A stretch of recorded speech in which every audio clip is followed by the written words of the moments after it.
movies scare you guys anymore? I mean, this isn't my attempts to be a tough guy here, but with all sincerity, I can confidently say that movies don't really scare me like they used to. I imagine there are many fanatics who feel the same exact way. People who have become desensitized to on-screen violence throughout the years of horror franchises. The ironic part is that most of the horror fans I come in contact with are sweet, timid, and usually the most kind people you'll ever meet. But I still don't think your average scary movie nerd is shaking his boots while watching the new Conjuring, and I mean that with no disrespect. I think it's safe to say that nostalgia is the glue that holds the horror world together. We have fond memories of being terrified of these pictures from our youth, but I don't know how many 30-year-olds who are still afraid of Jason.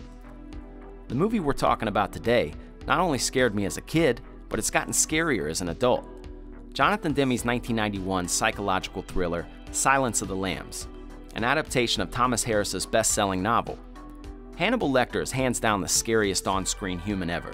He's not a monster, he's not a demon, just a man who's smarter than you, calmer than you, a man who can see through you, and if he sees fit, he'll eat you. The randomness in which Hannibal shows interest in his victims is frightening. No pattern, no fingerprints. He's always a step ahead of you. My brain just can't handle that shit. I would hope my years of abuse to my body would defer me from being on Lecter's skillet, but I'm not all the way confident. Everyone who worked on this film performed legendary, but I do think most of the thanks should be placed on Thomas Harris. The story is so rich that the movie is verbatim to the book in most scenes. That's why Silence of the Lambs won Academy Award for Best Writing and Adapted Screenplay. Oh yeah, it also won 4 other Academy Awards as well, the third film ever to score all major 5 awards. Best Actor, Best Actress, Best Picture, Best Directing, and Best Writing. Yeah, maybe that's why it lived on for 3 more sequels. Also probably why it made over $272 million at the box office. Hannibal and Clarice even have their own TV series now. This isn't just a great horror movie, this isn't just a great movie. Silence of the Lambs is a great story, filled with well-developed and likable characters, suspenseful turns, and I'd be a liar if I said it hasn't affected my life in a positive way. So, big episode, lots to unpack, and there's no time to waste. So why don't you do me a favor, throw that lotion in the basket for me. We're gonna put on some Q Lazarus, we're gonna tuck our meat back, and we're gonna get comfortable. Without any further introduction, here's our take on The Silence of the Lambs.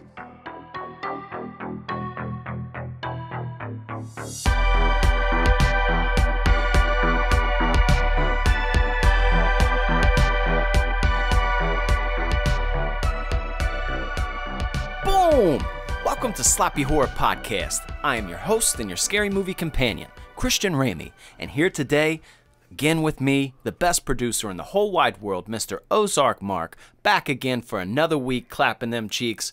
Mr. Ozark, how we feeling tonight? I'm feeling fucking hot as hell. It's goddamn hot outside. I'm tired of this shit. Bring on fall, Halloween, fuck summer. Okay, look, summer's great. Fuck summer. It's too goddamn hot. My ball sack is to my knees. It is rubbing together. I am chafing. Have you ever chafed? Chafing is horrible. It is. And what Ozark is also trying to say is my AC lines and my, AC in my house, they froze. So, as many of you are going through this heat wave, you know the struggle. So it's hot down here. It's a little hot, but here's a cool fact. We are recording this on Friday the 13th, and that's a lot of fun for everybody. That's a small holiday for us. It's like a mini Halloween that we get to all party. And this episode, man, I had to reschedule on Ozark yesterday because we usually record on Thursdays. And I said, Mark, we got to move it to Friday. I was kind of bummed about it, but then I started thinking, we're doing today's movie on Friday the 13th. We're talking about Silence of the Lambs. Yo, bro, like, you talk horror movies, this is it. This is like, holy shit, this is up at the top. This is a horror movie your grandma likes. I mean, I don't know, maybe she doesn't, but for the most part, this crosses over to everybody. You could watch this with teenagers, with old people. I cannot wait to unpack all this shit, man. I mean, like, we're not going to do a 5-hour episode on this movie, but I could. I really could. Yeah, I know you could. Let me be a little frank with you. I've told you boys and girls, I used to read a lot more. Now I kind of listen to a lot more books because I drive a lot, have a lot of drive time. But I used to read a lot more, an avid reader. And I loved, obviously, Stephen King books, horror stuff, spooky shit. But I love Silence of the Lambs and all of Thomas Harris's books. You know, your Red Dragon to Hannibal. All of these were great. They were great books, man. And they've lived on. Like, look at all these stories. So there's, like, you know, all the sequels of Hannibal, Hannibal Rising. You've got the Clarice TV show. This fucking story has lived on so long, dude, and it's still making money. Sure. And then if you know this movie, you recognize the references that a ton of TV shows have done parodies to this movie. This parodies to this movie is in other movies. Jay and Silent Bob, he does the Goodbye Horses. You got Family Guy doing the Buffalo Bill dance. Quid Pro Quo. You got this. I just watched the episode of South Park with the toilet paper when they TP the house, and they yes. You got the little kid acting like Hannibal Lecter in the little cage and everything. That's just off the top of my head, but I know there's many, many more references from this movie. It's the Silence of the Lambs is a solid pillar, and it's going to be around for many, many more years, for many reasons. Obviously, the number one reason is Hannibal Lecter, and it's a shame because I always forget about him when you think horror. When you think horror right away, at least for me, he doesn't pop into my head right away, which is unfortunate because every time I rewatch or see Hannibal Lecter, I remember why he's top 3 for me as far as movie characters. I would agree, Ozark. I would fucking agree with you 100%, dude. He is terrifying. He is terrifying, and I'm trying to figure out what it is because he's not the usual terrifying that you're used to. He's creepy looking, but he's still a normal person. I've got all this. Like that's Anthony Hopkins. Like if you go out in public, he'll still look like Anthony Hopkins. They didn't change anything with him. So like. I'm going to pretend as if somebody doesn't know Silence of the Lambs. Let me unpack the story really quick because I agree with you, and I have a point that I think is going to hammer that home for you, Ozark, Mark. Okay, sure, go ahead. So really quick, Silence of the Lambs. If you're not sure with the story, so the main character is Clarice Starling, and she's a trainee at the FBI, and she does really good. She's like a badass, but unfortunately, in this time frame, it's a hard job for a woman to have. And as a guy who's like, I'm not like some crazy, you know, speaker at rallies for everybody, but I'm just saying she's having a hard time because she's a woman, all right? She's having a tough time in a man's kind of career where she's trying to, like, get ahead, but none of these men are showing her respect the whole time. But they put her on an important case. Her boss kind of likes her. He recognizes her intelligence because she's smarter than most of the fucking people that she works with. She's top tier. Well, they put her on a case. The main case in the world going on at the moment, there's a serial killer named Buffalo Bill. He's taking girls, killing them, skinning them, and currently has a girl captive.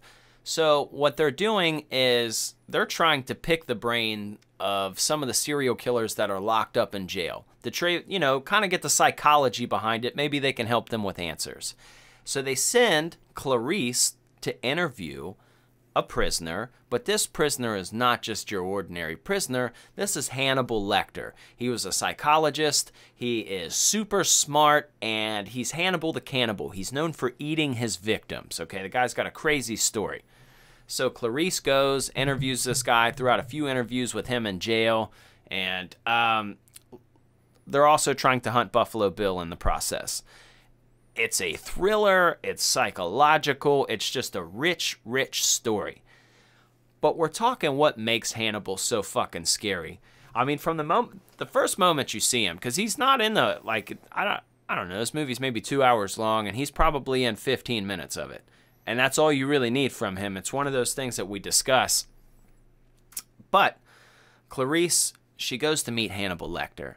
And she walks down this long hallway of these crazy prisoners. Like, they're, like, spitting at her. Like, one's, like, beaten off. And, like, they're, like... Dude, I always forget about that part because it happens when she walks away. I forget some dude just threw nut in her face. Take that. How you like that? How you like that, man? I'm just trying to think of who came up with that idea. Like, imagine in the script writing room. Like, all right, she walks away. And that one guy's there, what if we throw nut in her face? So, I'm actually... and somebody went with that, but... I'm not going to lie to you, Ozark, Mark. Now, I will touch base with you and let you know. with me being such a reader of this book and reading it so many times, a great thing about this is, like, it's verbatim damn near to the movie. Or the book and the movie are very, you know, they coincide very well. Like, there's parts in the script that are fucking word for word. And that part with Miggs where he throws his nut at her, that's in the book, man. Like, he's...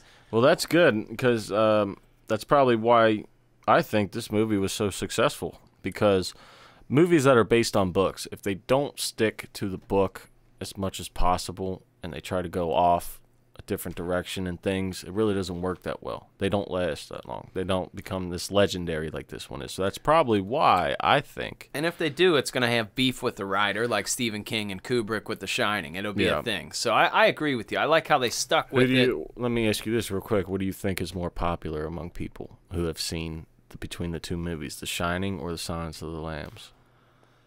I would say Silence of the Lambs. I'm willing to bet, like, because even though, here's the thing with Silence of the Lambs, even though it could be classified as like a cop drama, it could be classified as a thriller or just a crime movie, we're claiming this as horror because, A, it's horrifying, and it won all these fucking awards, Mark. And this isn't even a fact I'm going to save for our later.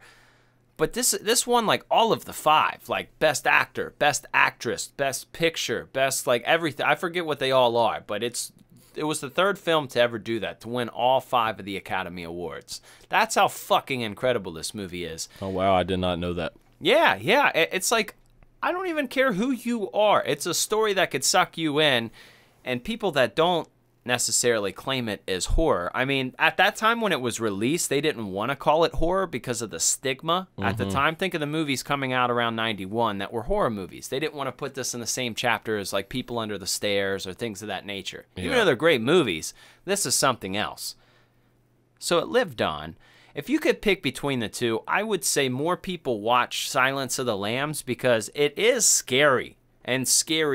But I think The Shining has more terrifying moments as far as, like, ghost kind of stuff. So maybe your typical viewer might not watch that or be like, oh, I don't like scary pictures. Whereas I think you can get your fucking Aunt Linda to sit down and watch Silence of the Lambs with you. I think even your most atypical person would watch this. Yep. Well, it's a very enjoyable movie. And even in the non-horror aspects life, it's a film. Like, this is an actual film. A great story. Super thick. And what you were saying about Hannibal, what makes him so fucking scary, Mark, as soon as Clarice walks down that hallway, I'm not sure if you remember, but their first meeting, and this is my favorite part in the movie. Like, and I'll touch base on it later still, but this is my favorite part, hands down. It's in the book, it's in the movie. When he first meets her, he's standing. And he's got this, like, real fucking, like, eerie kind of pose. He's got a great posture. And he's just got this kind of real small grin on his face. And he's very calm, but direct and serious.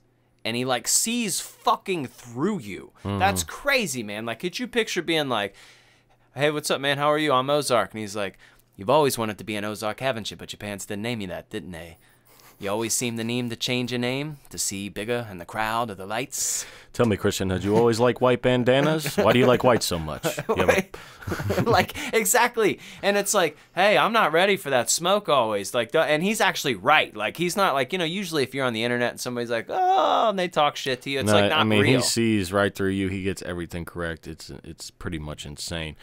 I think it's his calmness that really is eerie because, I mean, you said for himself. Who's the guy's name? Who's the captor of him, in charge of him? What's his name? Chilton. So Dr. Chilton. Yeah, Dr. Chilton's there, and when he's talking to Clarice before Clarice goes in to see him for the first time, it's like, yeah, like, you know, after he ate her tongue, his heartbeat didn't go above 80. Like, it's nuts. That was a great part. That honestly, that's one of my favorite parts of the movie when he's telling her, like, hey, when you go in here and deal with Hannibal, you better be on your A game. Don't give him anything. Don't give him any staples, paper clips, anything like that. The last girl that tried to fucking go in there and trust him, this is what happened. He showed her a picture, and like Mark just said, his heart rate when he was eating her tongue, his heart rate didn't go above 80. Like, what? Like, that's that's a whole nother level. But I'm really going to get to a breakdown here.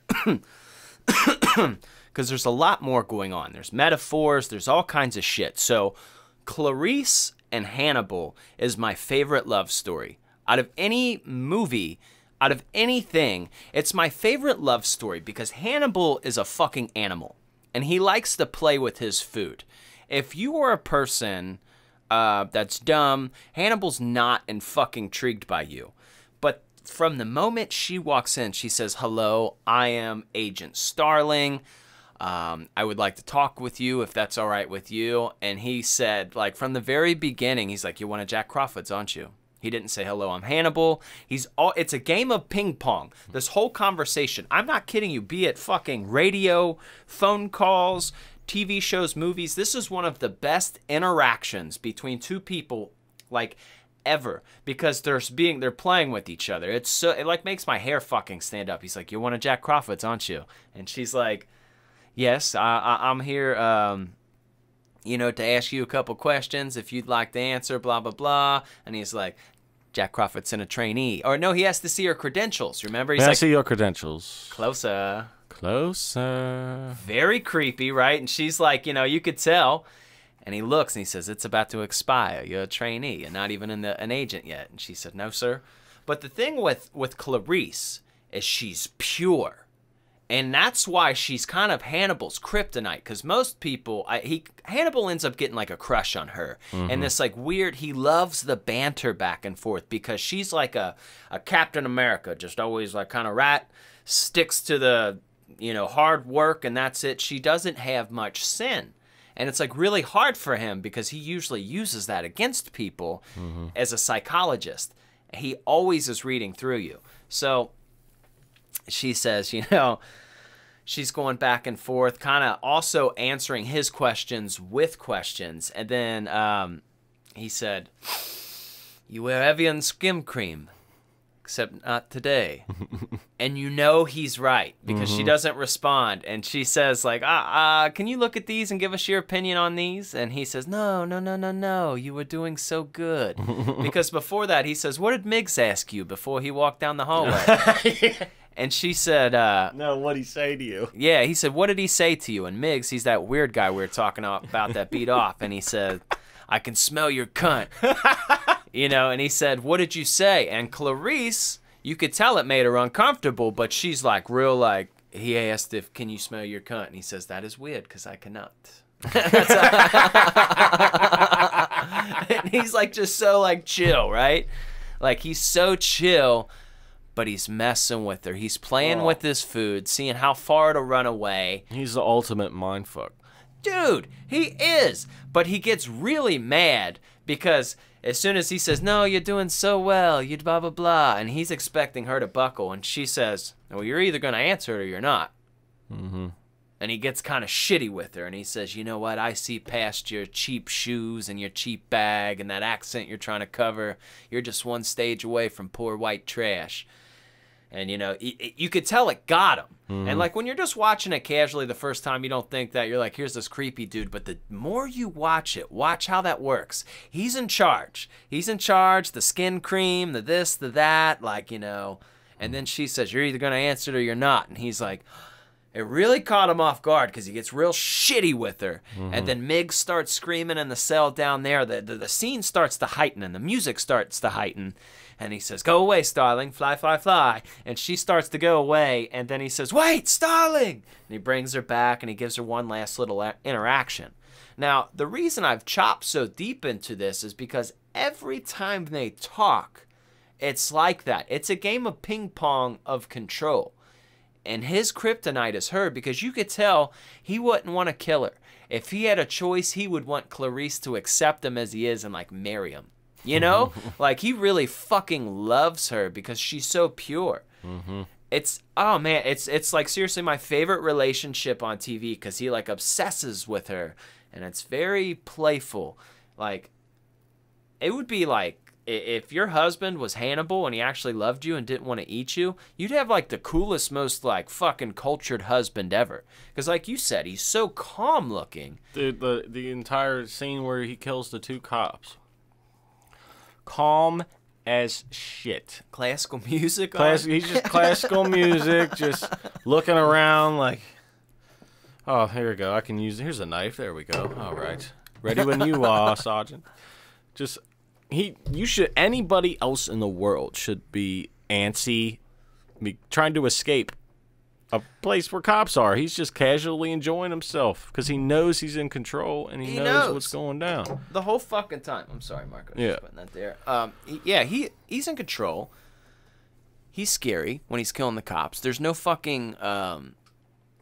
So, like, say a Jason or a Michael or whoever, there's like a rage. There's like a... I'm going to knock your head off. I'm strong. I'm a beast. I'm going to overpower you. Yeah, it's nothing with him. It's the same level.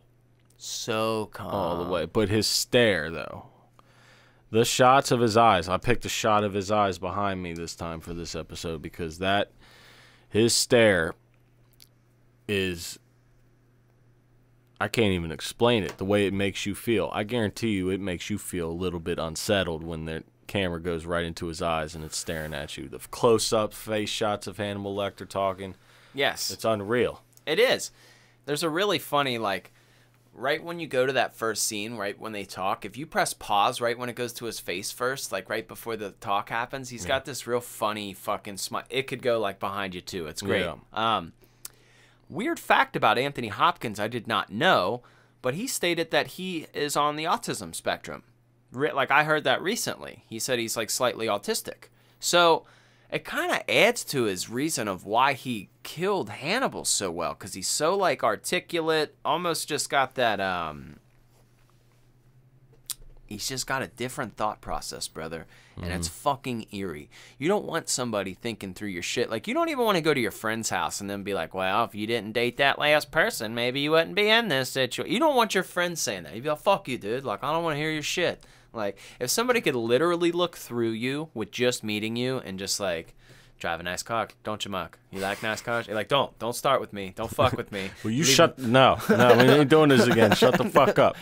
You like nice shoes, Christian? You like these? That's the problem, though. Every time I watch this movie, I start talking like him, and it has to be annoying to anybody. It has to be. Unless it's you, because you will get it. But. Quid Pro Quo. Clarice. So you like the Rolling Stones, huh, Christian? You used to roll stones as a kid, but you never made it quite. You never quite made a wheel out of stone, did you? It's probably because you never had a bike. You never had a set of wheels like the other kids, did you? Your father was poor. Did you? Never got a baseball card to put on the clothespin and make your thing sound like a dirt bike? You always wanted a dirt bike, didn't you? But you didn't. I can't handle that kind of stuff, man. Is that why you brush your teeth so often? It is. They're large. They're large. But Clarice, she gets through them. I'm telling you guys, it's like one of the, when you go down in history, when you got like, Why is Clarice not like the face of women power? She is actually. It's really strange. With Jodie Foster, she's known lesbian. She's gay. Good for her. But she is like, in that world, I mean, I don't know. I'm speaking as a straight guy, so I don't really know that world that well. But what I'm stating is, like, I know she's large in that community, and a lot of girls love Jodie Foster.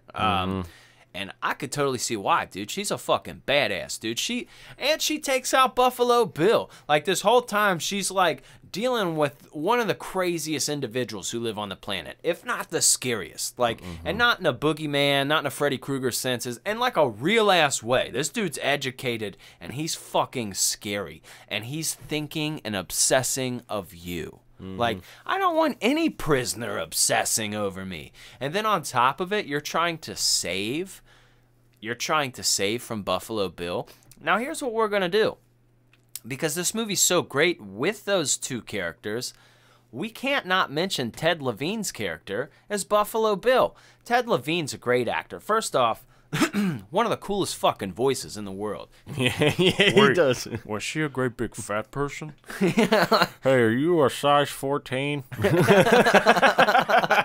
I love him in everything he does. He was in Hell on Wheels. That was a great show. He's just a great actor. It's just the characters really make this fantastic, and that's back to the basic elements of a movie is characters.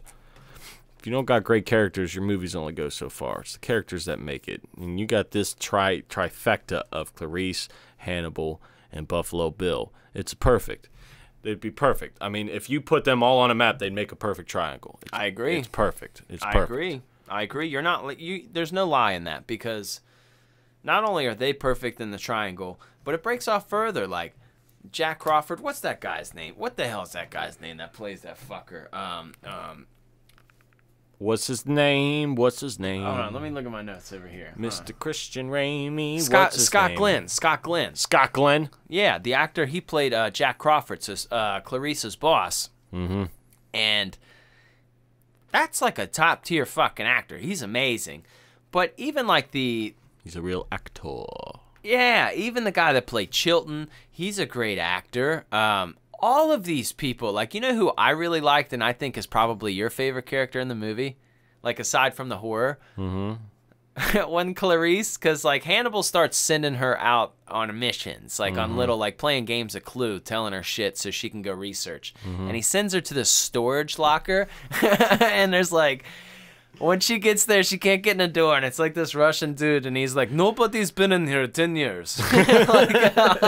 And like, he's just a funny character. He's really cool. I would ask my driver, but he does not like manual labor. I don't know why it's so good to me. I don't know either. I love that guy. And that guy's sitting in the car. He looks like an old ass. Yeah, that guy looks pissed at his life. Like, fuck this. I love that guy.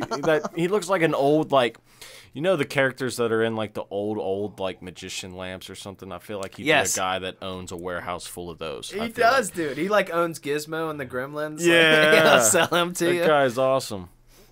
Yeah, man, yes, that's funny. Certainly, Miss Starling. Like, but he was great. He was believable. And then we also, so at some point, Buffalo Bill has a girl captive, and this girl is actually a senator's daughter.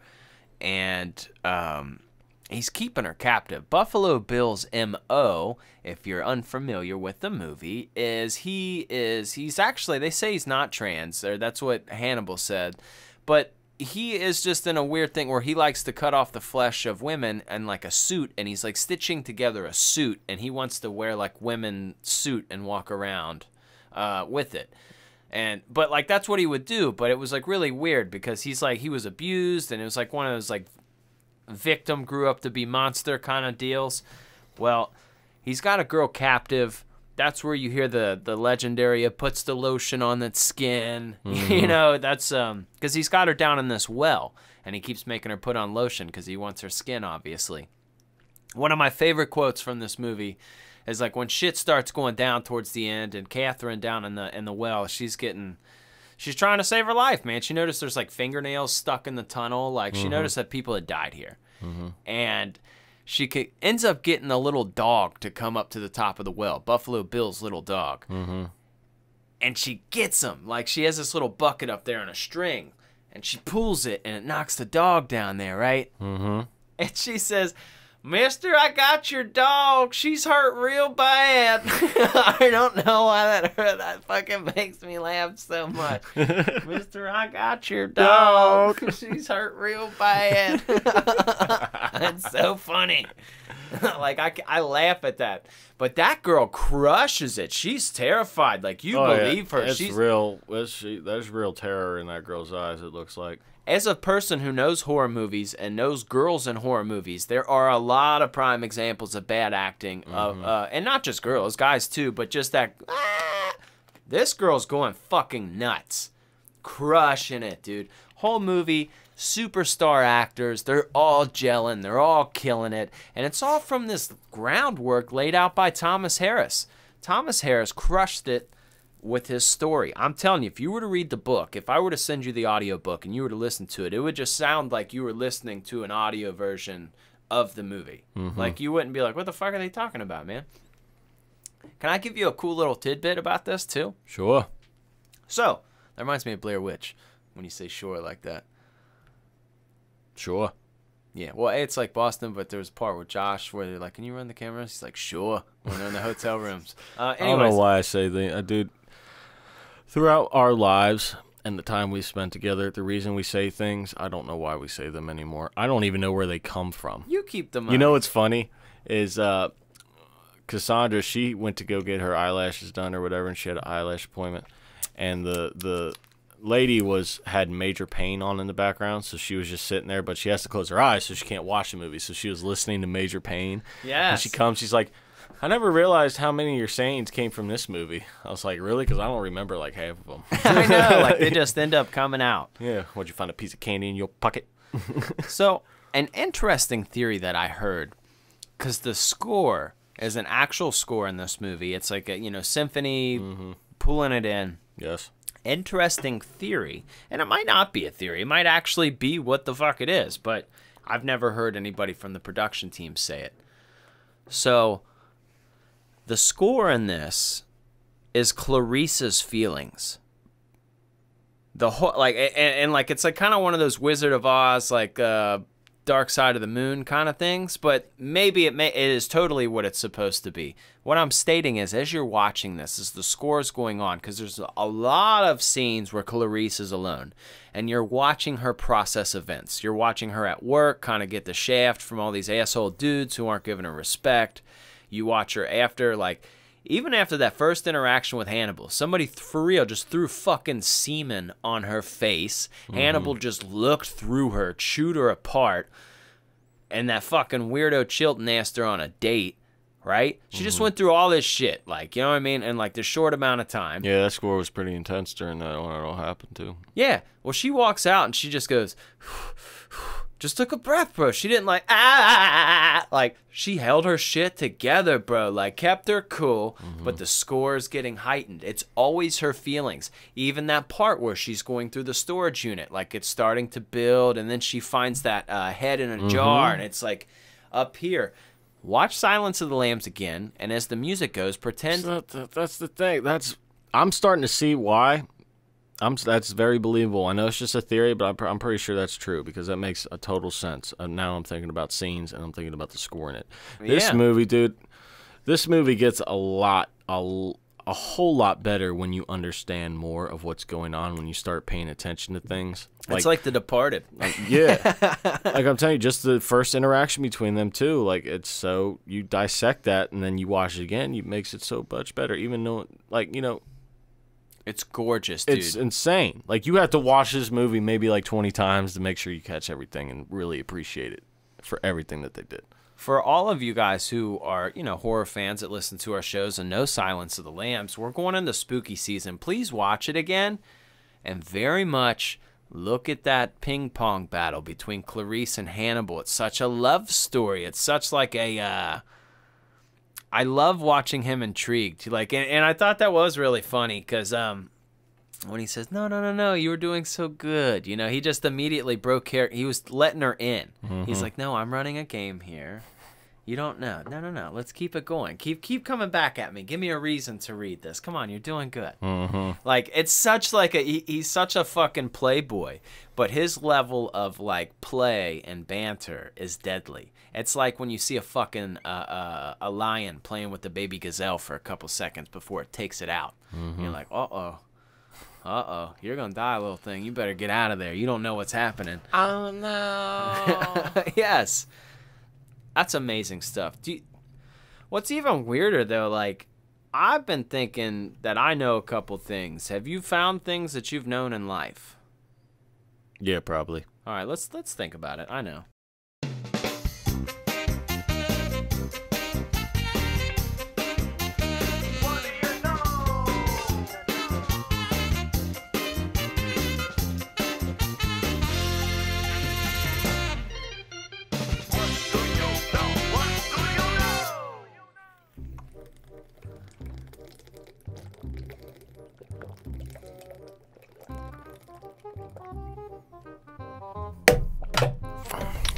Fucking hot down here, but welcome to the What Do You Know here. We're here to tell you something that you may or may not know about this movie. Now, if this is your first time here, you're about to find out what we know, and if you don't know what we know, you're gonna know what we know, and then you're gonna have a we know-gasm. But if you're here again and you already know what we know together, and we're like two dicks in a Chinese finger trap here, we are fucking in for it, okay? So, stop laughing. This is serious. This is the What Do You Know here. Stop laughing. That's right. I told you I was gonna throw something at you. I threw something at you. You're fucking with my vibe here. What were we saying? Oh yeah, what do you know here? Chinese finger trap. I've never heard. Dude, I almost got past it without laughing till you fuck with me here. So, why don't you tell me something that you may or may not know about this movie here? Okay. Yeah. So, as always, when big pictures come out and things are going on, you're gonna have different actors, actresses interested in a project. Maybe sign up and maybe join. Yeah. Well, it was supposed to be somebody different besides Jodie Foster to play Clarice. Okay. Who was supposed to play Clarice? You ever seen that movie Scarface? Yeah. Michelle Pfeiffer. The blonde bitch. Yeah. That would have never worked. Yeah, it would have never worked. Never worked. She was supposed to. What happened? She didn't do too good. Yeah, she's a great actress. She was in all kinds of other stuff. She was Yeah, sure. I'm not look. I'm not knocking her as an actor here. I'm just saying, bitch, you ain't no Clarice. Yeah, that's true. Jodie Foster. I don't think it would have worked any other way either. So, but yeah, that's what happened there. So that's a pretty good fucking fact right there. Yeah. I got a fact here for you Okay. that you may or may not know about this movie here. Okay. So people often rate movies, okay? You got the critics out there. You got people that tell you about the movie and tell you what to not to do, go see it or not, right? Yeah, yeah. So you remember the show Siskel and Ebert?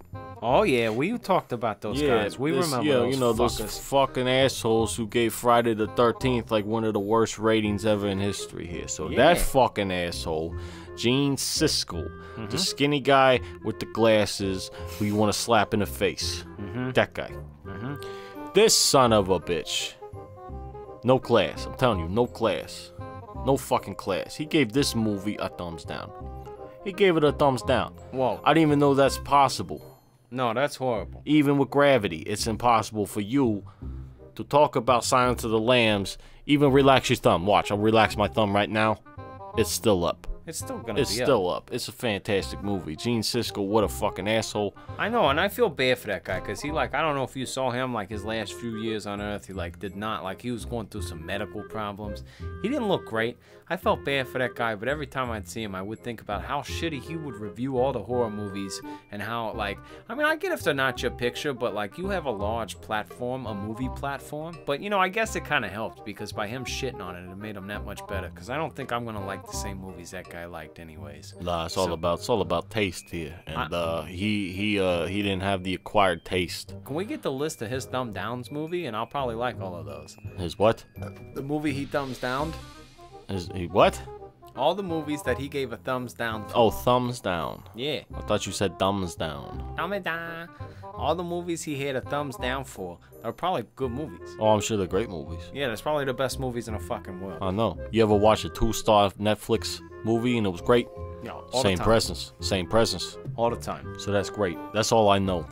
Do you know any other facts about this movie, The Silence of the Lambs? I do. I do. Of course you fucking do. Of course I do. So Okay. you know the actor Gene Hackman. Okay. The actor Gene Hackman. Gene Hackman. Yes. Okay, he's a great actor. Sure. He was the coach in Hoosiers. Yeah. Right? So, he was going to buy the rights to this book to make it into a movie, and he was going to star in it. But I think he got tied up in Mississippi Burning. He got tied up in that movie, but it was almost done by Gene Hackman. And, same kind of thing as Michelle Pfeiffer, both great actors, but wouldn't have worked. So happy the way it went down. It's the way it's supposed to be, sweetheart. And it's an Orion picture. There's something cool about Orion because it was a company that went away, for a while. It was the production company obviously was the one in the stars. Yeah. Same Yeah, said Orion. I know. And I know Child's what Play. it is. Yeah, I know what it is. Great memories. Great memories. It's great. It's a good movie. Times. It's great. When I was a child, a boy. Yeah, no big deal. Okay. Well, that's some good facts. I like There's some that. great facts here. Okay. Well, I guess until the next movie, I think we're pretty covered up. I'm smarter. Good, because you need to be. Because you don't even got your goddamn headphones on. Uh-oh. This fucking guy. Oh, now I can hear you. This fucking guy. I am smarter, though, because of those facts. And you are smarter, too. So congratulations to you. You are smarter. You did something today. That's not a movie I hear facts on often. Like, say, last week we did The Burning, and it was like, oh, Tom Savini did this instead of Friday the 13th Part 2. Like, everyone's going to tell you that about that movie. And it's like, fact is kind of larger than the movie itself. You don't really hear many Silence of the Lambs facts being spit out there, so... Dude, there's too much about it. Too much. There you go, boys and girls. Too much about this movie to cover everything. Oh, my God. Yeah, it's good stuff. Ozark, Mark. Favorite part of the show, one of the favorite things I like to do, and you like to do. I think you invented this segment. I probably did, because I invent everything on this show. Look, what is your favorite part of this movie? Oh, jeez. Oh, boy. Well, I have a favorite part, but I have one other thing that is my favorite, but it's not really a part that I want to mention really fucking quick. Sure.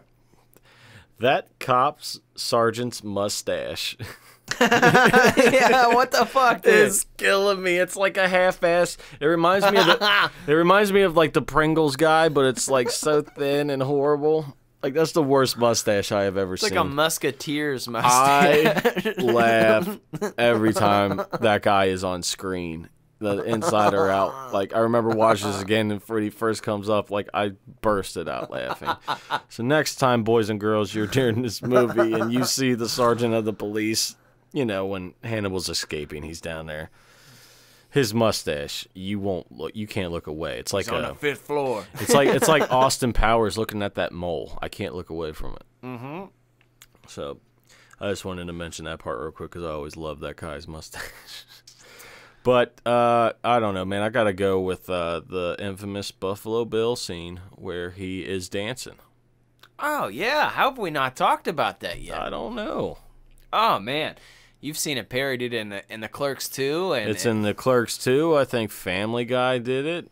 I mean, I've seen it on TikTok. I mean, what an infamous scene. Oh, my gosh. And that's a great song. That Q Lazarus, Goodbye Horses. I do me so hard. Yeah. Goodbye, it's just, horses. especially at that time, it was a little bit more unacceptable, so it was a little bit more shocking than it is today. Like, Yeah. I mean, there's drag shows all over the place. Like, it's very acceptable for a man to dress like a woman, or it's acceptable for a man to be the woman. Like, this is acceptable nowadays. Yeah, 1991, it was a little more taboo. It was a little bit more underground. It was not as out in the open. Yeah, so man. that really launched it. Yeah, they could still get a lot. I mean, there's a lot of hate out there now in the world, so I can imagine 91, it was a little bit rockier of a climate. But that just added more shock value to it, to where people, I guarantee you, first time they're seeing it, like, what the fuck is going on? You know what I mean? But it doesn't help that it's comedic. Like, right. He puts, like, this fucking nipple ring in, and he's like, the song is just... The song is perfect. I don't think any other song would have worked for it. Dude, it's like a beautiful piece of cinema. It needs to live on forever. It's great, man. It's just really funny. Yeah, man, that's a great... I don't know how we haven't talked about that yet. You picked a good fucking scene, man. Well, that's because you do all the talking most of the time. I'm sorry, man. It's all right. It's a medical condition. I talk. I'm a salesman. What was your favorite part, Christian Ramey? Tell me about it.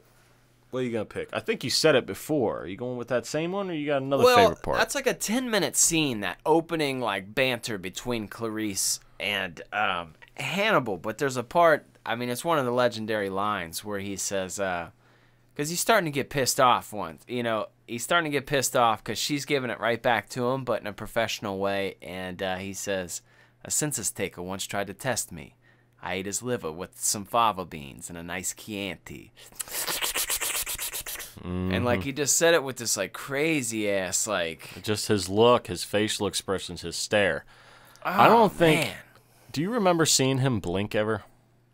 Does he blink in the movie? Like, at least when he's staring. I don't think so, on the close-up of his face? I don't think he blinks, like, ever.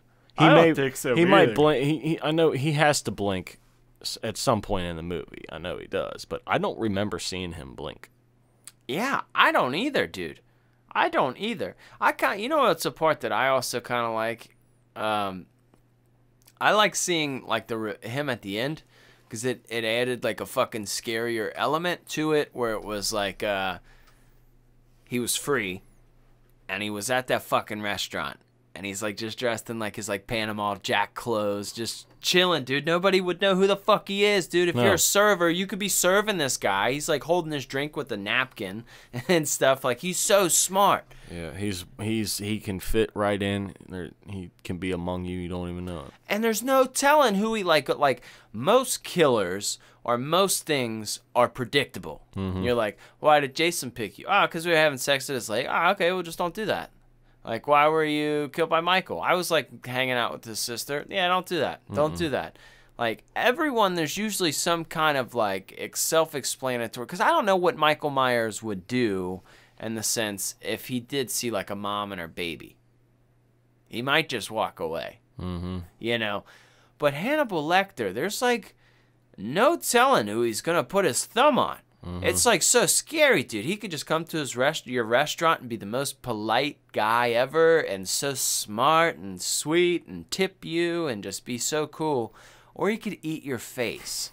Like, what? Out of nowhere, too, because you don't know when it's coming because he's the same calm, same level. Oh, 100%. dude, that's fuck, dude. Like, if you really start overthinking that, like, that's the shit that can keep you up at night. Because he's not, like, just some, like, I'm fucking crazy. And everybody sees him and they're like, oh, let's put this guy in a psycho ward. Yeah. This guy is a guy that you would nominate for a job. You'd be like, oh, this guy's super smart. He's a fucking doctor. Like, I trust this guy. Yeah, I love the transfer scene when they're in the airport hangar, too. Oh, yeah. Gotta mention that part because he comes out in the infamous cart with the Hannibal mask on. It's like an appliance dolly, dude. Like they're wheeling him on it, and he's like all strapped up to it, and he's got just his like staring. mask. He's got that insane mask on, and he fucks with the governor's. Whatever, she's a governor or something. Whatever she is, like senator. Yeah, yes, fucks with the senator too. Like he gives no fucks. He has nothing to lose. Yeah, and he's kind of like talking shit to her. He's like, I'm going to help you. But he was like, you breastfed her, didn't you? Do you still feel, is your nipples hurting, missing her? Like, he was like kind of fucking with her. I paraphrased. And he's being a dick, but as she's like walking away, he says, oh, and Senator, nice suit. Or he says, I love the suit. Love your suit. And he looks so weird because he's like in this fucking mask, but you know he meant that. Yeah. Like, he meant that part, or I love your suit. And you remember in Rob Zombie's Halloween where he killed Danny Trejo, and it was kind of sad because Danny Trejo was like, I was good to you, Mikey, and he was like cool to him the whole fucking time. Yeah. And that showed how crazy he was. Well, there's kind of like a minor part in that. So like when they transfer Hannibal to this new jail, Hannibal kills these two cops, and it was kind of out of necessity for his escape. He knew he had to, but it was like, these dudes were super fucking nice to him. They were like somebody's dads. They weren't asshole cops at all. Yep. Like as soon as they got there, they're like, well, hello, what, you know, I'm fucking officer blah, blah, blah. I'm officer blah, blah, blah. We'll be good to you if you're good to us. We'll treat you fairly and, you know, make sure you get good meals and a place to sleep. And like, they were super nice, dude. Like, cause they did not have to be like that. Like, you're an infamous murderer. Like, they could have been like, fuck you. Like, you come up in here causing a ruckus. Yeah, he didn't even put the food on his painting or drawings or anything. He folded them up for him. Super nice, dude. Yep. Super nice. Like, but you just, it's like a fucking lion. They're beautiful creatures. They're, like, so elegant looking, but you just don't know. In a split second, they could just... Man, that was really, like... I was kind of sad seeing those officers get it, you know, yep. Because he manages to handcuff that one while he's getting his dinner, but he's like, he's got me caught, and then it goes down. Yep, it's down, and that's all she wrote right there. Yeah, what a classic, man! What a classic. This is a classic, so we have to rate this classic with it's time. The usual segment of.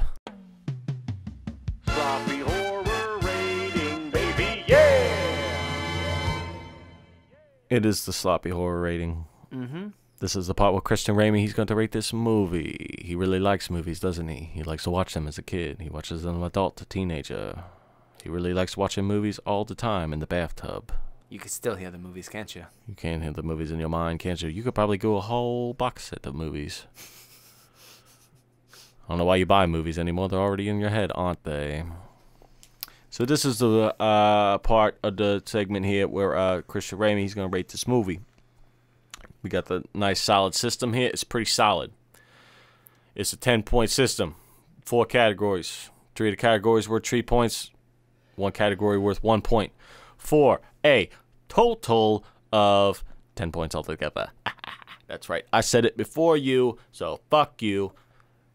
It's 10 points that accumulate all to the final score. Well, why do you always go with the southern voice when you say 10 points altogether? This is Brown. You're very predictable, aren't you? See, you go here, look at you. Okay, just first of all, just look at yourself in the mirror. Look here, brother. You talk what to me, I say 10 points altogether. What you want to be fucking whatever you got over there. Okay? Now. Look, we've already done Italian guy accent from, you know, from Brooklyn, as you like to talk. We do Southern man. I like to do the Southern fella. That Southern guy is really It's fucking really funny, dude. I'll tell you, man. I'll tell you. I tell you, yeah. I was with my meemaw, and we had watched that Hannibal Cannibal movie. Yeah, my pop looked like that too. I and tell he's got a Jeep Wagoneer. We got Papa John's pizza, and we had watched that Hannibal movie, and me and Sissy, we couldn't go to bed for weeks. Weeks. All right. Daddy had come in there. He had said, "What y'all watching? One of them spooky pictures? I'm not gonna let y'all watch none of them no more. Cause last time you done, Junior done wet the bed." I'm just kidding. All right, get. I don't even remember where I am anymore. God damn it. Okay. It's hot. I said the whole spiel. I know my Fiji is warm, empty, and gone. You want more? No, I don't want your fucking nasty ass. I didn't drink out of it, I promise. Why is it down here then? I opened it and I poured some in Lexi's bowl and I haven't drank it. I've been drinking the... I promise. I on everything. You just hit my camera. I'm so sorry. I am off center here. Oh, shit. I don't know if people can see me anymore.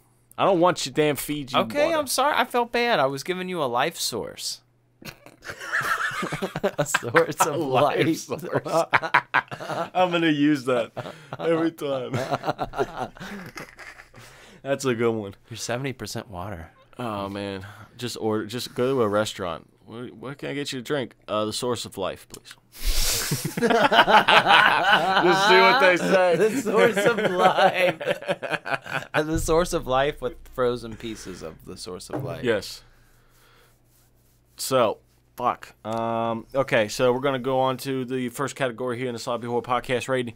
That is casting for The Silence of the Lambs. 10. Great. It has to be 3 points or 0 points. It's points. Then 0. No. As we've been laying down, first off, Anthony Hopkins, hello. Jodie Foster, hello. Dude, all these people, everybody in this movie, they're actors you recognize. Not all are A+ actors, some are B, but they all fucking deliver. And I'll tell you another reason. You remember how I told you that this movie goes pretty verbatim with the book. It kind of matches up, like even specific conversations. If you were listening to the book in your car, you'd be like, oh, I'm fucking watching the movie right now. Some of the descriptions of the characters were a little different. Like they just had different attributes than how they described them in the book. Didn't matter. They killed it. Like, obviously, the casting person picked, like, they're trying to pick the person the closest to it. But even, like, Chilton, he looked a little different than, like, the book described him.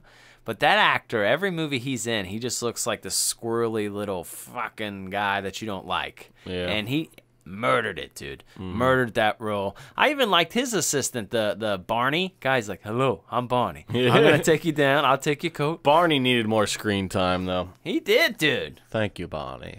Yeah, he did. I liked him. Okay, so I'm assuming you're going to go with 3 Yeah, points 3 here. for sure. For 3. sure. That's a 3. So that's 3 out of 10 so far. Let's go to the next category here in the Sloppy Horror Podcast rating. That is kills. So, Ozark, we don't have a lot of kills in this, but let's lay down what we do have. All right? we have the kills of the cops. As we discussed, Hannibal reaches out, bites his face, beats him with a nightstick, and the after effects of how he props up the bodies and kind of stages up the body for the other cops to see. And what Hannibal does to get out is he wears the skin, like he puts the face of one of the police officers on his face, and then he puts on the police officer's outfit. Makes it look like he's one of the officers, but all fucked up, so they put him in an ambulance. That's a pretty, like, gnarly scene. Like, that's pretty gnarly. It sucks because I feel like I guess that's what the sequels are for, because, I mean, you need more of that. Like, that's crazy. So I'm gonna give this a fair 1.5. Like if if there was like one more scene of like that, I would have gave it a 3. Really? Yeah. So I'm gonna give it a 1.5 because those are great kills, but when you're competing with movies like The Terrifier, A Nightmare on Elm Street, Wrong Turn, Friday the 13th, that just give us a plethora of deaths every 20 minutes.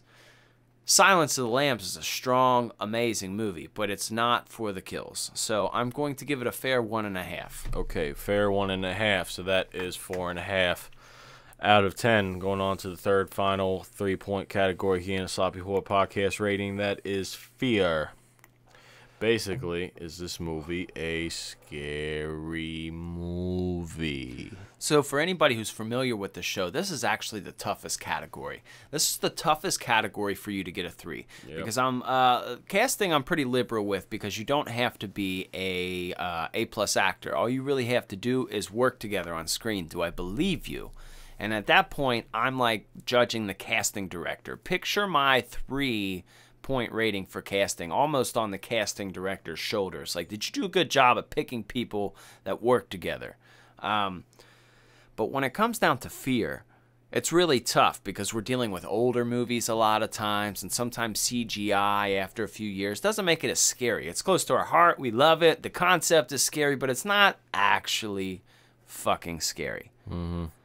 Silence of the Lambs is still fucking scary. The book is scary. I don't like the fact that somebody can look through my shit. Even the Buffalo Bill aspect is creepy, dude. Like, that's some shit, Especially if you're a woman, because, I mean, he does the scene where he has the abducting scene. Like, that's the... You know for a fact that if a guy is struggling in a cast to put a couch in the back of his van... Don't go! Yeah, fucking don't go. I don't give a shit.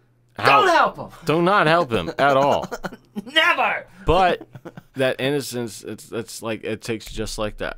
It does, man. And I know, like, I mean, we're 2 straight males, obviously, and it's harder for us to, like, I mean, I'm not gonna say, like, you know, we're always in touch with feminism or women's rights or whatever, but just as 2 guys, like, just regular ass dudes, we can see the female struggle. We see Clarice, how much of a badass she is. You can see Catherine and her struggle. This whole thing is like a fight for women trying to, like, overcome, like, dudes in a certain way. And, like, I mean, it should be 50-50. Girls that work hard. Clarice was the hardest working agent, you know? And even Catherine, man, she managed to, like, pull some psychology on Buffalo Bill a little bit. He was weak. She got his dog. And... It's kind of funny because at the end, Clarice comes through.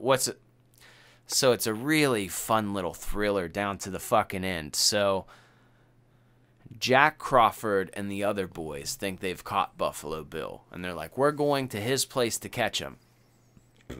Little do they know, Clarice is still hunting people down, hunting down leads. And she winds up at the door of Buffalo Bill. Unbeknownst to, like, the other FBI members who are going to a separate location in another fucking state. Like, I think it was another state. It was just not close to them. They're like a whole nother location, right? Yep. So Clarice is in Buffalo Bill's house by himself, and he cuts all the power. He's got, like, these night vision goggles. Sets up for a really kind of cool scenery. It still holds up. It looks really cool now. But, like, Catherine has lost her shit by this point. And she's just like, hello! And she's screaming out. And, like, Clarice comes in, and, like, she says, it was a dude comment. It was like, I'm gonna need you to calm down. It's like kind of like, I'm here to save you. Everything's gonna be good. You just, you know, chill out. I'm paraphrasing, but it was like she just pretty much hit her with that. Just shut the fuck up. I'm taking care of shit up here. You need to shut the fuck up. But the FBI is here now. You're good. And Catherine's just losing her shit. But I always laugh at that part. It was like that part. I mean, as a grown ass man, if I'm sitting down here watching this movie by myself and that like ending little sequence where the lights are out and then she doesn't know it's him right away. She's talking to him and she's like, oh, do you know these people? And he's like, I can get you a card, blah, blah, blah. And it starts to get weird. She looks up and she noticed all these moth posters and she sees a moth and that's been a part of the leads for all these dead bodies. And she realizes, oh shit, this is Buffalo Bill. And as she's going through this house, it's like all the shit she's worked so hard to find. Now she's fucking here. And you don't see Buffalo Bill. But he pops out at the end. She fucking shoots him. She kills him. She's the hero. But Hannibal escapes jail.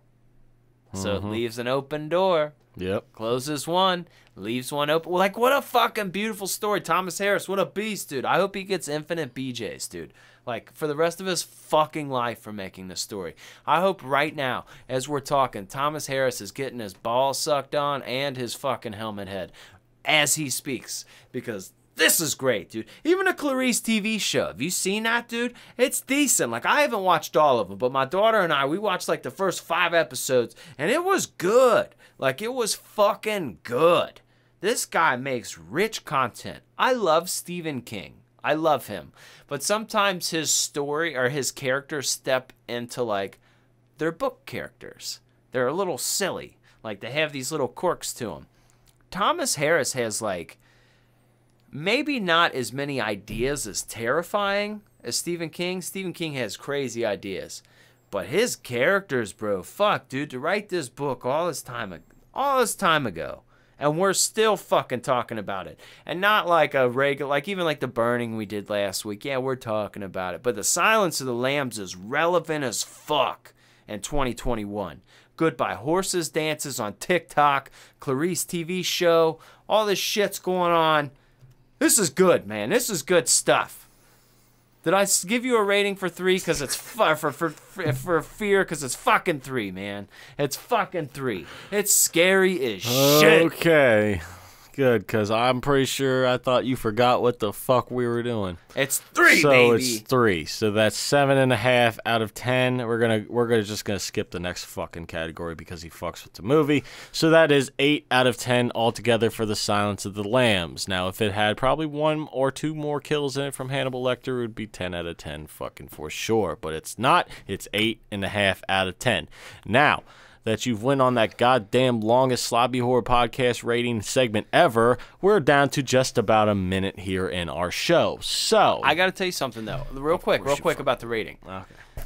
I'm talking about rating a horror movie. Sure. Like, because if you ask me, like, what's the Silence of the Lambs, like, movie rating, if somebody says, do you recommend this movie? It's a 10 out of 10 movie. Like, I'm just saying horror movie. And as we touched before, it is more horror than anything else, but it's kind of everything. So, like, as a horror movie, 8.5, that was the score?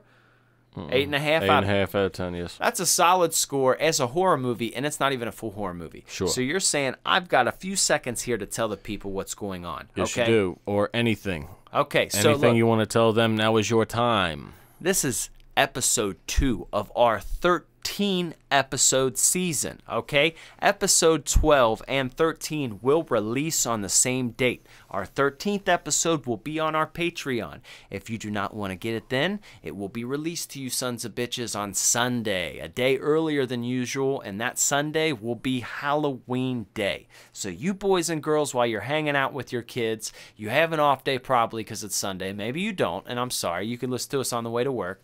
But if you have an off day, you can listen to some spooky stuff. This is going to be a real fun episode for Ozark and I, okay? Good stuff. Also, reach out on our platforms here. Find us on TikTok, Facebook, Instagram. We are so close to making this our only profession, it's not even funny. And we're so appreciative for all you guys for helping us get there. But we need more listeners. We need you folks to reach out. And very soon, you will be able to find our P.O. box. So for all the stuff that you guys want to send us, some of you guys have sent us stuff, but I can't give my address out to everybody in the world. You know, there's a few people that I've known and trusted that have listened to us for a while. But there's a lot of people requesting that. So merch is soon. P.O. box is soon. We need your folks' help. We need your love. So you just tell people, if you enjoy the show, let other horror fans know. Help Sloppy Horror out. Be a pal, okay? Be a pal. Be a good person. Yeah, if you're on Apple right now, give us a rating, an honest rating. You help us out, we help you out. We will entertain your asses like 10 times more than we can now, but it's kind of hard. So, you help us out, we help you out. We give you endless content. We're pretty fucking entertaining people here. I hope so, man. I hope so, too. I hope so. Our wives don't think it. No. What are you going to do? What are you going to do here? Hey. So, that's great. Well, we could talk about this movie for hours, but I hope this gets you a good little hype to go watch it. So make sure you go watch Silence of the Lambs. I'm sure you'll find it on streaming platforms. It pops up every once in a while. Or you can find it on YouTube for free. It's for free with ads. Yeah, it is. So that's where you can watch Silence of the Lambs. So on behalf of Christian Ramey, your scary movie companion, and me, your favorite producer and person in the world, Ozark Mark, we are out this bitch for this week. I love you. We'll be back next week. And guess what? The only hint I'm giving you for next week, think chains. Think lots of chains.